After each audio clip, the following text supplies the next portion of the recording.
વડોદરામાં વીએમસીના 2024-27 રિવાઇઝ બજેટને લઈને કોંગ્રેસે તીખી પ્રતિક્રિયા આપી છે.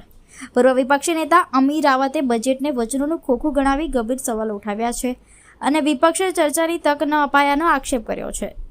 વડોદરા મ્યુનિસિપલ કોર્પોરેશનના વર્ષ 2026-27 રિવાઇઝ બજેટને લઈને કોંગ્રેસે આકરા સવાલો ઉઠાવ્યા છે.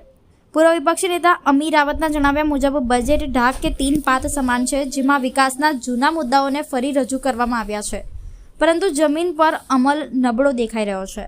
તેમણે આક્ષેપ કર્યો કે વિપક્ષના 400થી વધુ સૂચનો અવગણી બજેટ એકતરફી રીતે પાસ કરવામાં આવ્યું. કોંગ્રેસનું કહેવું છે કે અમદાવાદ અને સુરત કરતાં વધુ ખર્ચ થવા છતાં વડોદરા વિકાસમાં પાછળ છે. અમીર રાવતે વિશ્વામિત્રી નદી આધારિત દીર્ઘકાલીન વિકાસ યોજના અમલમાં મૂકવાની પણ માંગ કરી છે, જેથી શહેરને સ્થાયી ઉકેલ મળી શકે. બહુ અફસોસની વાત છે, કોઈ બી વિપક્ષના અવાજ સાંભળ્યા, સજેશન સાંભળ્યા વગર, અમને કોઈ બજેટની ચર્ચા કર્યા વગર તમામ ઓપોઝિશનને સસ્પેન્ડ કરી બહુમતીના જોરે ભારતીય જનતા પાર્ટીએ આ બજેટ પાસ કર્યું. કોકના ઈશારે આ થયું એવું અમને લાગે છે.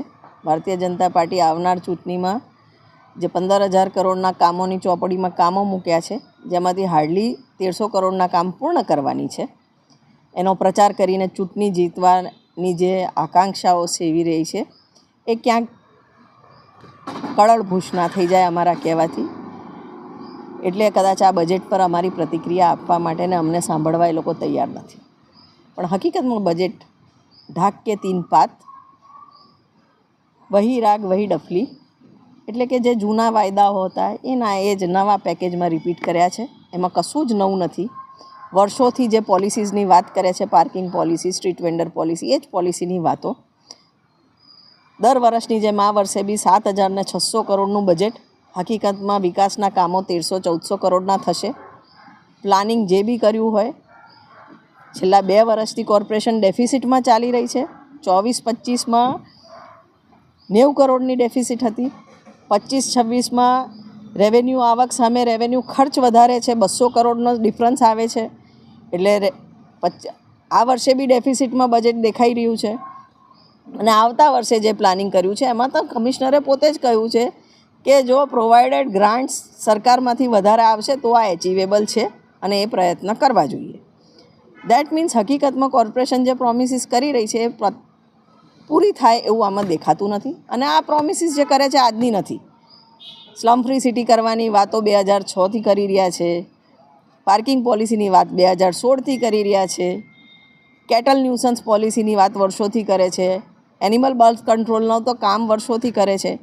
ખાલી પોલિસીસ કરીને જો શહેરનો વિકાસ થવાનો હોય અને એટ વિઝન 2047ની જે વાત કરે છે, વિકસિત વડોદરા એટ 2047, તો આના પહેલાં તમે સિટી ડેવલપમેન્ટ પ્લાન બનાવ્યો, સ્માર્ટ સિટીનો પ્રોજેક્ટ આપ્યો, એના પર પ્રચાર કર્યો, વિશ્વામિત્રી રિવરફ્રન્ટ ડેવલપમેન્ટની વાત કરી, એના પર પ્રચાર કર્યો, વિઝન 2020 આપ્યું, ગોલ્ડન ગોલ્સ આપ્યા. 2018માં તમે 15 ટાર્ગેટેડ સ્પેસિફિક 4 વર્ષના ગોલ્સ આપેલા અને એ ગોલ્સ અંતર્ગત તમે વડોદરાને સ્લમ ફ્રી બનાવવાની વાતો કરી, 24/7 પાણી આપવાની વાતો કરી, ડ્રેનેજની વાત, 100% એફ્લુઅન્ટ ટ્રીટમેન્ટની વાત કરી, સેગ્રિગેશનની વાત કરી. આમાંથી કશું જ એચીવ થયું નથી અને એના એ જ વાયદા આ ચોપડીમાં ફરીથી રિપીટ થયા છે.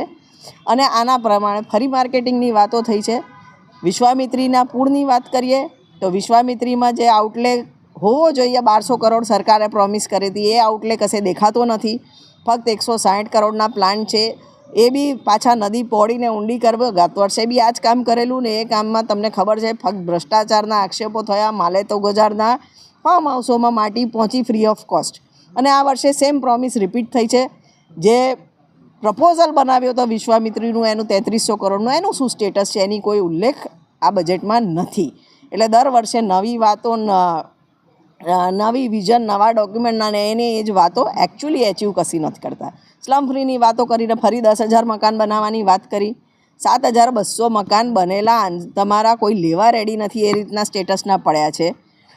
2500 મકાન તમે આપ્યા 7 વર્ષમાં જર્જરિત થઈને. કોર્પોરેશન પોતે જ એમને એ મકાન તોડી પાડવાની નોટિસીસ આપે છે, ખાલી કરવાની નોટિસીસ આપે છે. 748 રેન્ટલ હાઉસીસ અત્યારે ખાલી પડ્યા છે. એનું કોઈ વડોદરા શહેરના ગ્રીન કવર વધારવાની વાતો કરે છે, પણ મિશન મિલિયન ટ્રીઝ હવે મિશન 2 મિલિયન ટ્રીઝ કર્યા પછી બી વડોદરા શહેરનું ગ્રીન કવર 2020ના સેન્સસ પ્રમાણે સેન્સસ પ્રમાણે 25% ઘટ્યું છે, વેરેઝ આખા ગુજરાતનું ગ્રીન કવર વધ્યું.